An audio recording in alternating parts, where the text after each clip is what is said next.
This PowerPoint will do a brief overview of some of the things we can learn from MacIntyre's book, Dependent Rational Animals. Of the many books he's written, it may be the most accessible to philosophers early in their studies. He begins with a consideration of human animality, continues with the role dependence plays in normal human lives, and works his way to considering how rationality fits into the picture.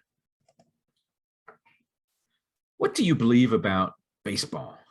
If someone asks you that question, what would you take them to be asking you to give them? How would you respond to this question? If you slap their face, would that slap constitute a belief about baseball? Well, we might be able to tell a story in which a slap might be an intelligible response to the question, what do you believe about baseball? I'd guess such an action wouldn't be the first thing you'd expect as a response. Slapping a person in the face is not readily intelligible as an action in a game of baseball. I know what it is to have a penny. If someone says, do you have a penny? I look in my pocket.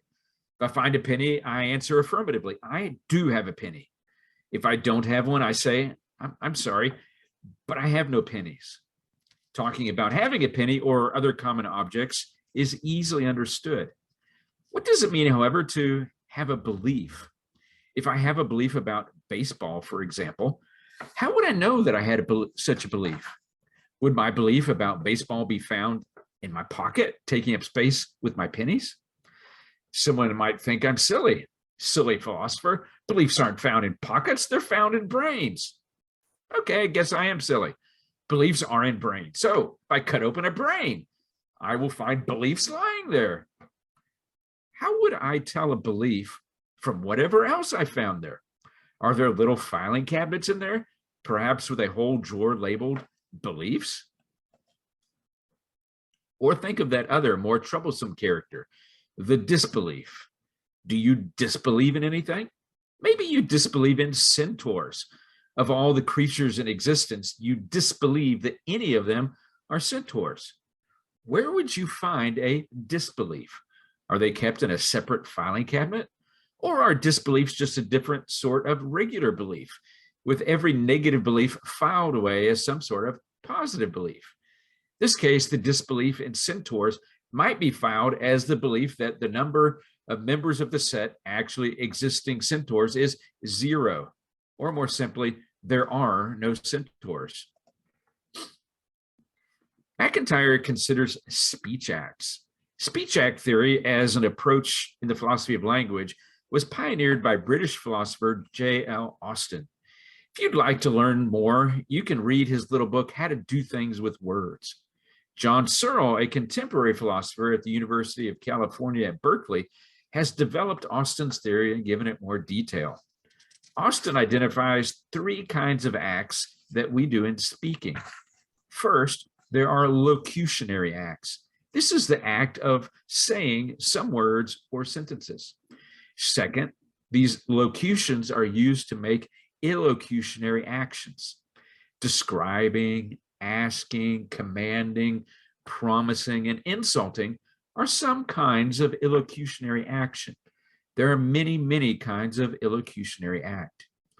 Third, these illocutionary acts have perlocutionary effects in the world. Something happens. The key insight of speech act theory is that when we speak, we are doing something. A key feature of speech acts is that they are always embedded in and find their intelligibility in particular social settings. The more familiar we are with those social settings and their practices, the more likely we are to understand the speech acts. Have any of you studied other languages? Are there cultures associated with those languages similar or distant from your own home culture? If understanding of language is largely dependent on shared social practices, a lack of shared social practices would likely result in less mutual understanding. Think about some of your beliefs. How determinate are they? Do you have any beliefs that you cannot put into words? How would you know that you had a belief that could not be put into words? One suggestion is that we avoid radical individualism. If the only way we can come to learn of our beliefs is through introspection, looking inside ourselves, my guess is that our findings will not be complete. When we live in community, however, and open our lives to others, those others might discern in us beliefs we didn't know that we had. Then through conversation, our unarticulated beliefs could come out into the open. A major way this discernment takes place is through questioning. As we seek to make ourselves known to others, we submit to their questioning. We act a particular way or perform a particular action. This provokes a question. Why did you do that? Perhaps at first we were just on autopilot. We didn't stop and think why we did something. We just did it. But when asked for a reason, we come to understand ourselves to have a belief we did not know we had before. Sometimes this process will be affirming. We'll feel at home with our newly identified beliefs. Other times, we will not be so comfortable. We might discover that what appears to be a belief contradicts a previously articulated belief. When we face this kind of tension, we have a number of options. It may be that we deny the tension. Others might see an incompatibility where we don't. It might also be that we investigate the tension and decide to repudiate either the previously held belief or the newly discovered belief.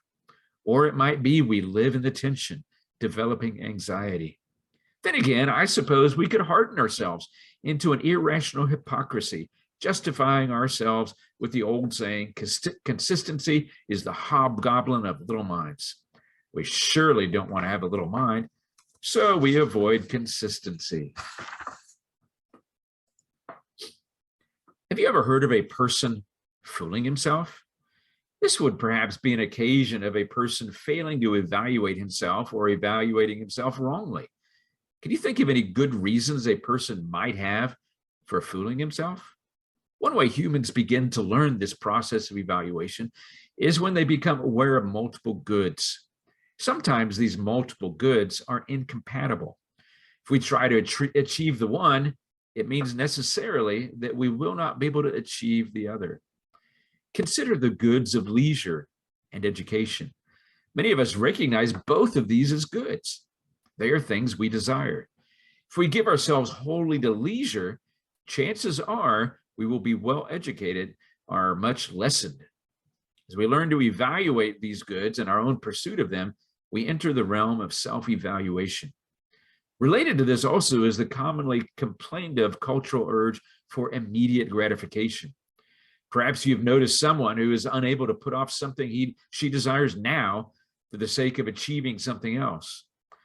Might say, I am not going to give up watching this TV show or playing on Facebook for the sake of reading this book. I know I may gain something from reading this book, maybe knowledge, maybe a better grade, but I get much more immediate payback from watching TV. Maybe you've heard somebody say that. MacIntyre notices something important. Before we can come to the place of evaluating our reasons for action, we have to have reasons for action. If this is so, then it ought to be possible, at least theoretically, to have reasons for action, even if one does not evaluate those reasons. Human infants have reasons for actions. They do not, however, possess the capacity to reason about their reasons, to articulate their reasons, or to step back and evaluate their reasons. What if dolphins and other intelligent animals have this capacity to step back also and evaluate their reasons, unlike human infants? Two languages, systems, or forms of life are said to be incommensurable if there is no direct way to translate between them or to make sense of the one in terms of the other. American philosopher Thomas Nagel has written a classic essay, What is it like to be a bat? In this essay, he argues that bat experience is so different from human experience because their world and their way in their world is so different that we have no direct analogs. Bat experience is incommensurable with human experience. Incommensurability is a useful concept here. If we see animal experience of a world not as a defective experience of the world, or even non-experience of the world, but as an experience incommensurable with our own, we can, even with that incommensurability, see some continuity between humans and animals that philosophers like Heidegger, who says animals don't have experience, we can say Heidegger missed something there.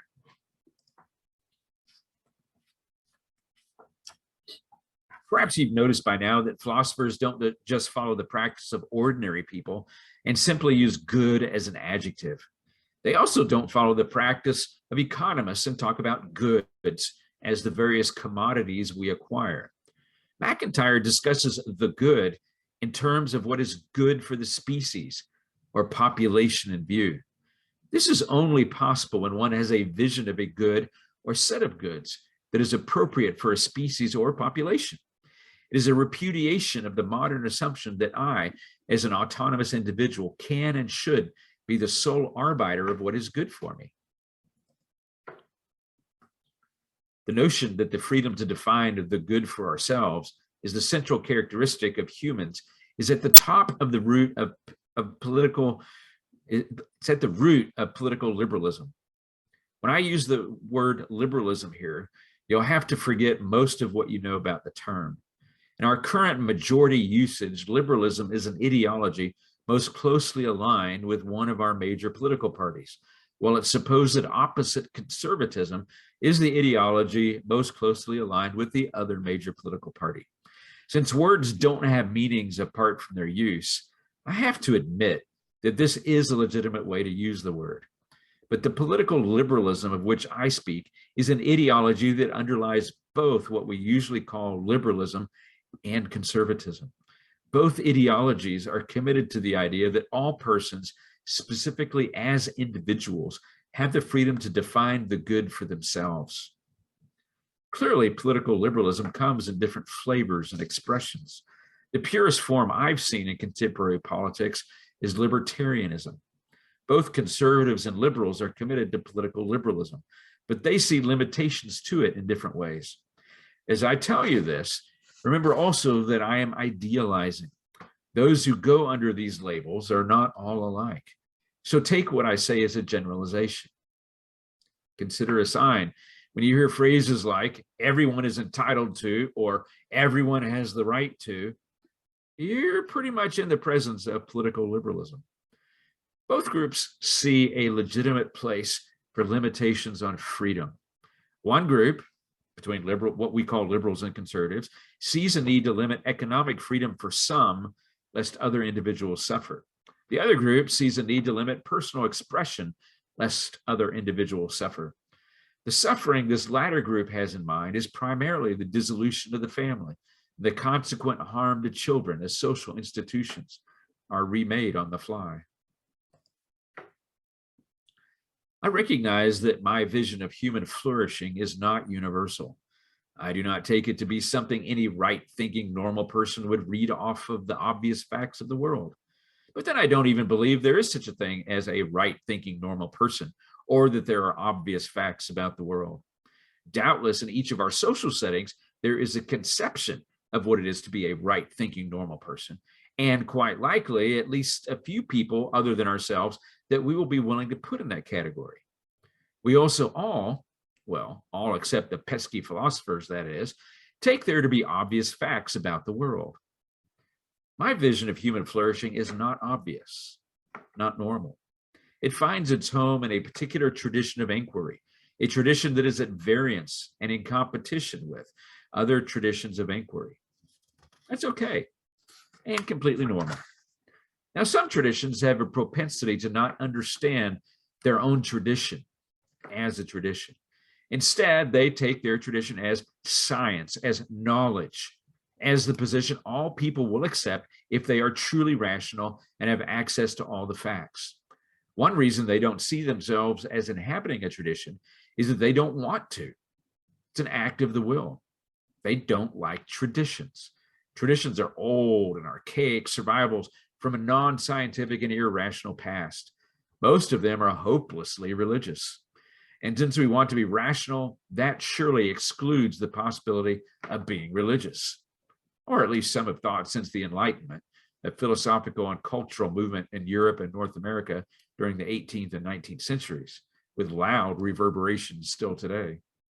MacIntyre argues that even a movement that fails to recognize that it is a tradition can be a tradition. His understanding of a tradition is such that while he would see religious traditions and traditions within religions, there is no necessary connection between tradition and religion. Can we speak of maturity?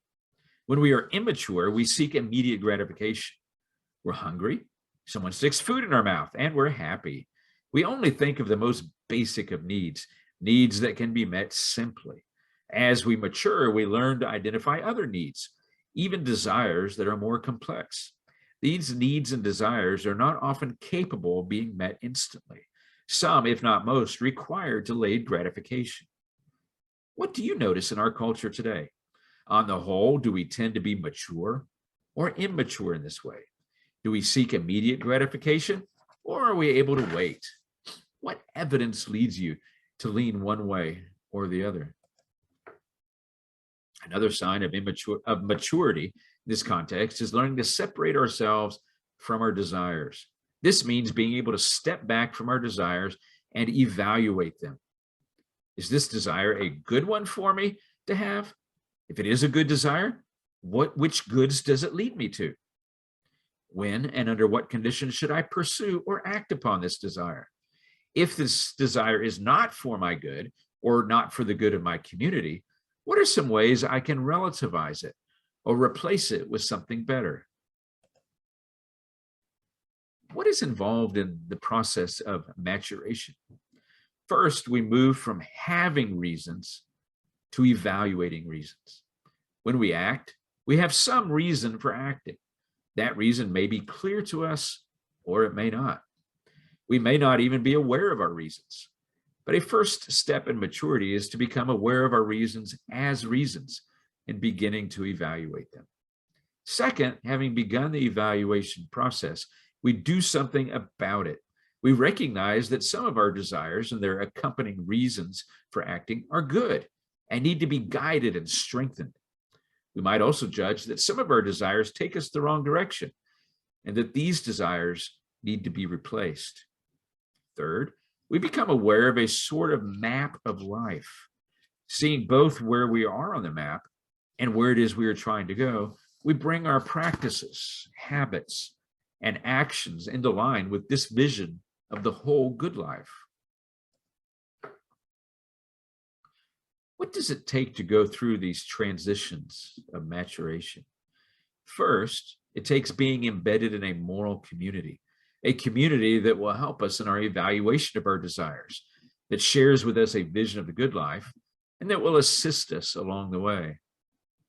Second, it requires imagination. We see where we are now, sometimes more or sometimes less accurately. Through our imagination, we can see what we might be and where we might be. We consider now how we become able to reason independently about what is good, about the nature of the good life for us as individuals and for us as a community, and about how we can achieve the good. In seeking to develop independent practical reasoners, MacIntyre is not following in the way of the radical individualists who say that any conception of the good is entirely up to the individual. Rather, he is talking about gaining maturity. The goal is that we learn how to live in a community that reasons practically together, taking each other's good and the good of the whole into account. When we are independent practical reasoners, we have gone through the transitions toward maturity that I mentioned earlier. If we are still at the stage where we have to have some authority over us, telling us what to do at every stage, we are failing to mature as we ought. What do you think of this statement of MacIntyre? Do you find it paradoxical? He says, acknowledgement of dependence is the key to independence. What can he mean by that? I have a couple of ideas. First, dependence on others is simple reality. It is the nature of things. None of us are islands, cut off and isolated from others. Well, sometimes we are, but these are generally occasions of mental illness, not health. Second, it is only once we recognize the reality of our dependence that we can learn to be ourselves, to stand on our own 2 feet. We do not stand for ourselves only. We do not become selfish, but we live as free people, able to give and receive freely. The outcome of practical reasoning is an action. We reason, in situation X, it is good to do Y. I am in situation X. Therefore, I will do Y. The practical reasoning is not complete at this stage. We're still just sitting there. It only reaches completion when we actually do action Y. Practical reasoning never takes us beyond the need for knowledge. We need 2 kinds of knowledge, broadly speaking. First, we need knowledge about the world. Second, we need knowledge about ourselves. Consider the practical syllogism form I already mentioned. In situation X, it is good to do Y. I am in situation X.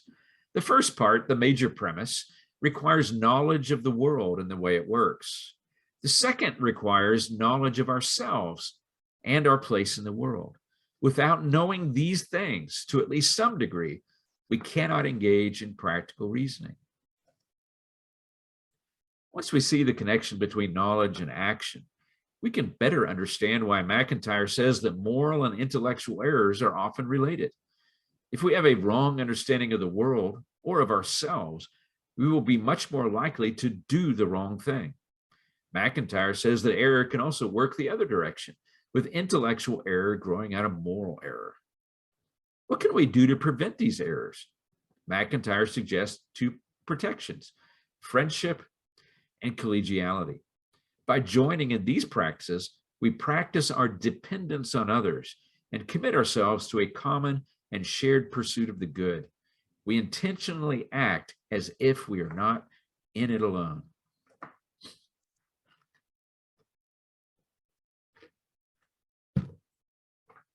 MacIntyre also talks about rules. Following rules can be an important part of living some virtues. At the same time, however, the virtues are such, largely because they're always tied to particular situations, that they can never be completely or adequately described on the basis of rules. The breaking of rules, however, can show the failure of a given virtue.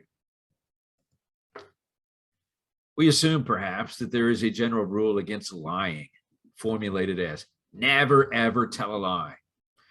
Such a rule, abstracted from any context, is inadequate, according to MacIntyre, because it is an abstraction. It assumes the same kind of straw man that Plato dismisses so early on in his work. We can easily come up with imagined situations where clearly evil results will come from telling the truth. What MacIntyre notes is that even while we have an obligation to tell the truth, that is never our only obligation, and it is never an obligation that trumps all other obligations. Have you ever listened to politicians as they campaign for office? It seems common for them to say something like, if you elect me, I will implement program X, which will accomplish result Y, something we all want to see happen. We all know how the network of cause and effect events work. We've seen it, we've participated in it. If I study for a test, I will do better on it. If I mow the grass, the lawn will look better. If I go on a date, I might meet somebody to marry someday. We know the pattern. If X, where X is an action, then Y, where Y is some event or state of affairs in the world. Sometimes situation Y is easy to produce. We know how to bring it about. The tools and procedures we need are readily and cheaply available. But other times, things aren't so simple. In fact, most of the whys we really care about are much more complex than having a nicely mown yard. Politicians tell us they can fix the economy for us. We've had the experience of looking at the economy and perceiving it to be broken. Perhaps we're out of work or underemployed. Maybe prices are rising. The value of our investments is declining. Someone needs to fix it. In cases like this, the best X, that is, the best set of practices and policies to achieve state of affairs Y, a better economy, it's contested. People disagree. Some think one set of policies will fix everything, while others contend that exactly that set of policies is what got us into trouble in the first place. They all underestimate the complexity of the system. They also overestimate their ability to fix things. One of the advantages of our highly individualistic culture is that we live as if we get to decide everything for ourselves. We chafe against anyone telling us what to do. One of the disadvantages of our highly individualistic culture is that we live as if we have to decide everything for ourselves. Being in the place of having to create everything from scratch can be hard work. Think about the institution of marriage. If we take the institution as a given, we can receive it as a framework for our own relationship. We don't have to build the whole scaffolding for our relationship. We can simply live in the institution as it has been offered to us. If, however, we find the institution too confining, primitive, or archaic, we might find ourselves in a place where we have to invent everything in the moment. In the Republic, Plato uses an illustration called the divided line to talk about the connection between metaphysics and epistemology. For Plato, there is a direct correlation between what we know and the degree to which we can know it. We moderns give a lot of credence to the material world, the world under the rule of science. It's natural for us to take the material world as that which is most solid, most reliable, and thus most knowable. That's not how Plato thinks. For Plato, the material world is a world of constant change. There is no real stability. Everything in the material world is contingent. It could be otherwise. For this reason, the material world is, epistemologically speaking, the world of illusion, and thus of mere opinion at worst and belief at best. At the other end of the divided line, we have what Plato sometimes calls the forms or ideas. These are the things that are really real, the things of which the particulars we experience are merely shadows. The form horse is more real, according to Plato, than any particular horse. Every particular horse is temporary and contingent. It comes into being, it changes, it dies, it ceases to exist. Particular horses cannot be known, but horse, the form of horse, or the idea horse, or we might say the quality of horseness, that is lasting and unchanging. Sounds sort of silly when it comes to horses, doesn't it? But what about when it comes to marriage? Is there any sense in which there is a common institution we call marriage, which is other than all the particular marriages? On the one hand, the question sounds pretty odd. If there is something out there called a marriage, where would we find it? Is it something riding a horse? Riding a horse? What would it look like? Reifying marriage, that is, turning it into a thing, seems like a move toward nonsense. On the other hand, is it possible that the concept of marriage, embodied in the institution of marriage, is something other than any particular marriage? After all, not just any relationship can be called marriage. When I rode in a taxi from the airport to my hotel, I had a relationship with the driver, but it wouldn't cross anyone's mind to call it marriage. Social institutions like marriage give structure to our lives. That structure can be a real help to us. This and other institutions need to offer both sufficient continuity so we can live in them and sufficient flexibility so we can live in them in the midst of a changing world. But MacIntyre is not talking about marriage in this book. He is, however, talking about institutions. We experience the common good not just through individual trial and error, but through our participation in political and social institutions. These institutions may work more or less well, or we may participate in them fully or partially. MacIntyre is looking at structures and institutions that make possible the giving and receiving he investigated in previous parts of the book. He identifies three conditions for these structures. First, the deliberation of which he spoke must be institutionalized in such a way that all are genuinely included, and the results of the deliberation can be taken as the work of all. MacIntyre adopts the second condition from Karl Marx: from each according to her or his ability, to each as far as possible according to her or his needs. Everyone will be contributing. Everyone will be receiving. This is a challenging principle to implement. While it sounds reasonable to most who hear it, implementation is more difficult. First, how do we know what each person's ability is? Who is the arbiter? Will the person identifying the abilities of the members of the community be fair? Or will he give preference to his family, friends, and those who will in turn do him a favor? Second, we ask exactly the same questions about the needs of the people in our communities. Who decides? Who identifies them? Who evaluates them? MacIntyre recognizes these difficulties. He is not expecting any society to apply the principles perfectly. But if it is not at least the ideal the society aims to achieve, that society will likely be unjust. Third, there needs to be a way to ensure that all members of the community are able to participate in the deliberation, even and especially the weak and powerless. Even those who lack the capacity for independent practical reasoning need to be included in the community's process. MacIntyre suggests this will often take place through a proxy, a person who stands in for them through the process, someone who has their interests at heart. Since we have become enlightened to the reality that all of us go through periods of disability and weakness, if not through the main part of life, at least when we are very young and very old, we recognize that our work to include the weak and disabled is not a matter of recognizing or giving in to a special interest. Rather, we know that we could be that needy person at any time in the future. We seek to do unto others as we would like them to do unto us. MacIntyre makes an important point. In our current societal arrangements, we tend to pay attention to the individual and to the nation state, but we tend to neglect the intermediate institutions between the two.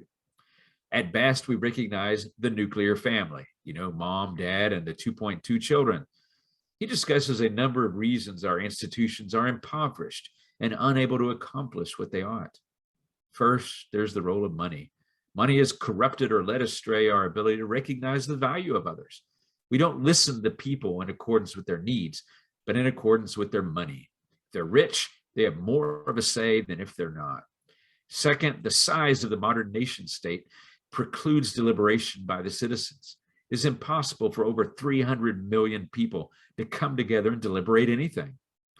Third, our over-concern for security and safety skews our relationship to the state. We take the state to have the responsibility to protect us, offering in exchange to die for the state if need be. We assume some common good is at stake, but that assumption is illusory. The evaluative resources at our disposal are always linked to our networks of giving and receiving, our networks of social relations. If we cut off these relationships in order to abstract ourselves from the commitments and prejudices that go with them, we do not simply end up with a neutral and wholly objective view from nowhere. We end up rather unable to proceed at all. Let's pick on that nasty word I just used, prejudices. In the past generation, we've been taught that prejudices are bad. One should never have prejudices.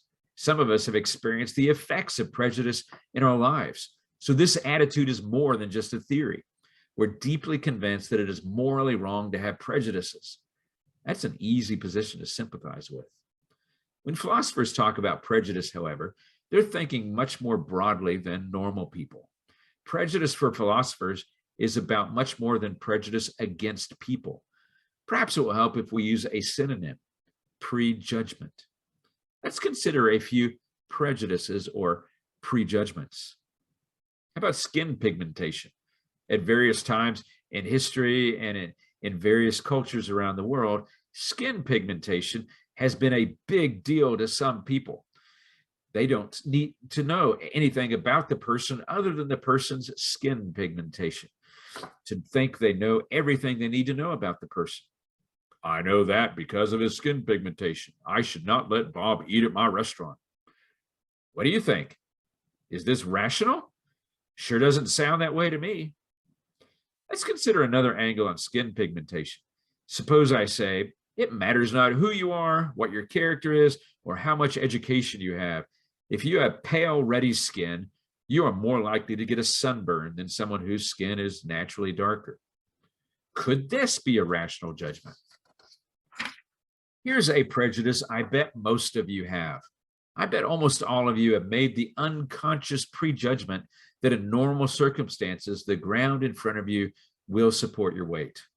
Say you're visiting a new town and decide to go shopping in the mall. Do you think you'll be justified to prejudge the floors in the mall and able to support your weight? Or will you need to take every step tentatively, not knowing whether the tile and cement in this town have the same basic properties as those in your hometown? What's the rational thing to do?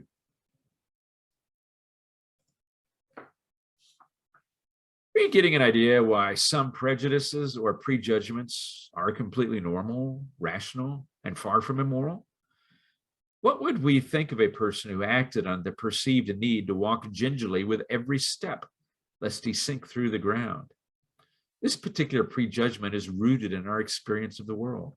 We can imagine a world in which ordinary floors are sometimes really a sort of quicksand.